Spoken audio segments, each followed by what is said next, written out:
The final numbers, according to show stats, will show you what Davis was able to do in this fight, landing 49% of his power punches, very impressive, and outthrowing Cuellar, which might not have been expected in this fight, and the accuracy and power was terrific. And we talked about the body work earlier. That was important. And for Cuellar, coming up in weight after the long layoff made him a vulnerable. Okay, so while we wait for the post-fight interview, we're going to talk about the fight. Excellent performance by Gervonta Tank Davis. He did exactly what he was supposed to do in New York. He put on he got Jesus Cuellar out there. In fact, I was saying before this fight that Jesus Cuellar was going to put up a good fight and was the best fighter and would be the best fighter if he had won, and which he has tonight, on Gervonta Davis's resume.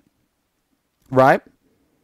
And for him to go out there and do what he did and look and look sharp doing it, he didn't look good in his last fight again, to me, in the Mayweather-McGregor undercard. He didn't look good. That's my personal opinion. But in this case, even though Cuellar has been off 2 years, you can't take nothing away from him. He's a very good pressure fighter.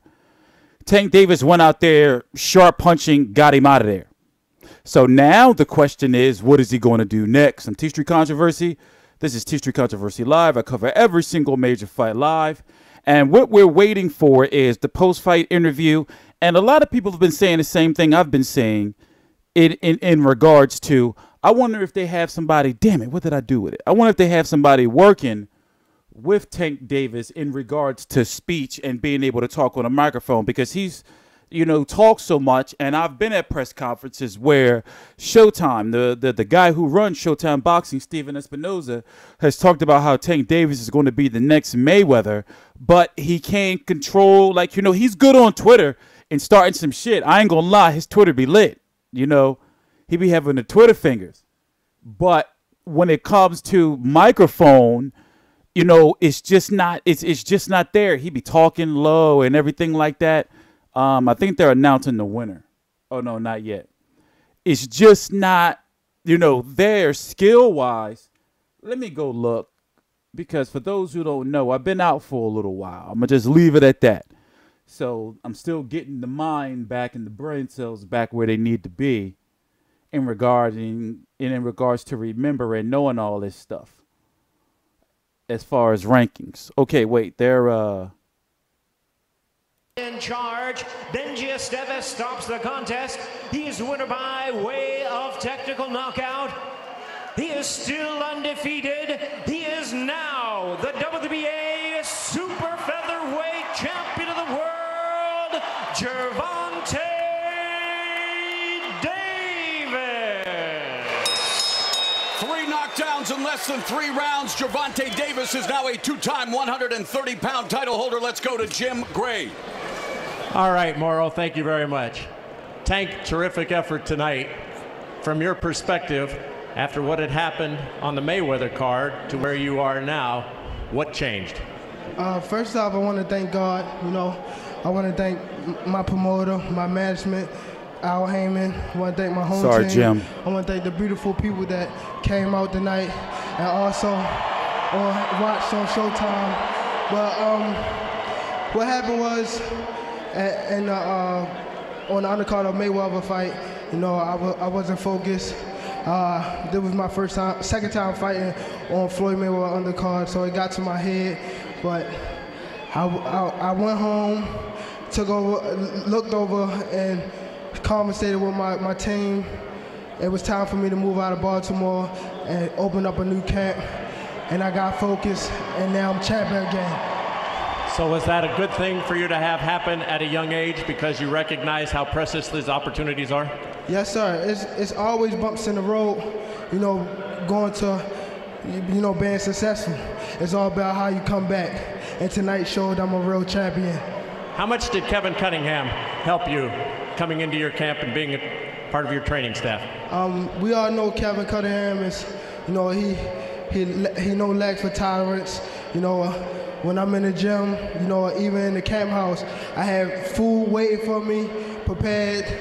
Every time I get up in the morning, I knew what I was going to do, and that was train. Lomachenko would be next, but obviously there's going to be some obstacles for that fight.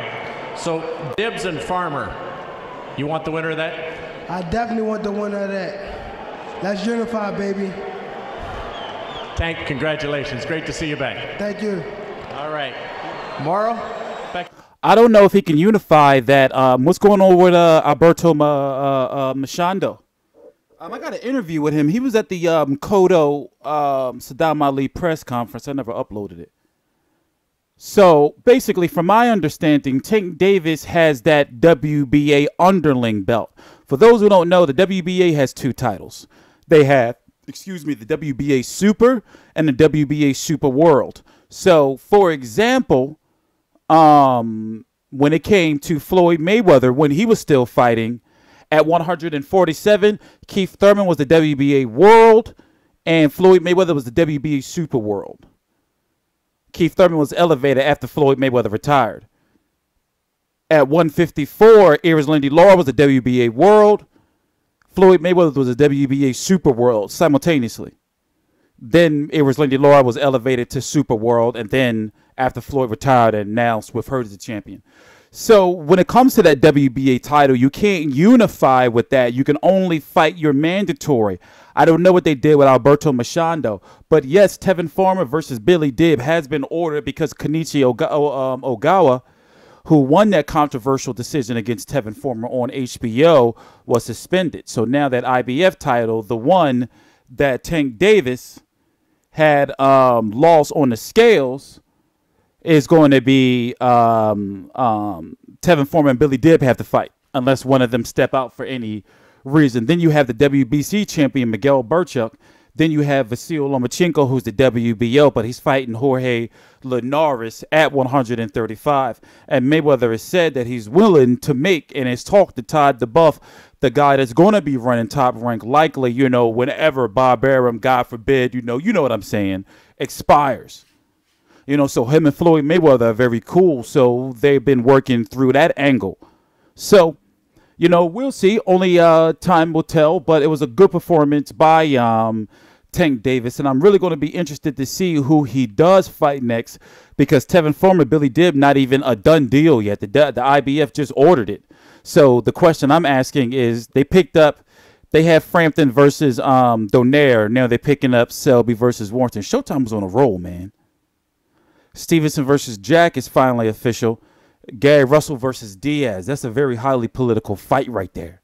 A very highly political fight right there. So that's a very good card. Even though this one is taking place in Canada, the Stevenson fight is taking place in Canada, Stevenson Jack. And the damn it, they're distracting me from what I was talking about. This is the Tank Davis video. So, like I said, it's going to be interesting to see what Tank Davis is going to do next. Now, remember, the champions are WBC Miguel Burchuk, who was injured last I checked. You got Alberto Machado, who should be sometime eventually in the future. Gervonta Davis is mandatory because, remember, Alberto Machado should have been elevated to super champion, right? Like, I got to figure out what's going on with that situation. And then you have the IBF. The IBF title is currently vacant right now because Kenichi Ogawa was stripped. Damn, they got arrow spins. We can't watch it, though. We can't watch it. That's for another video. I got to go. I'm TstreeT Controversy. This is TstreeT Controversy Live. Please subscribe.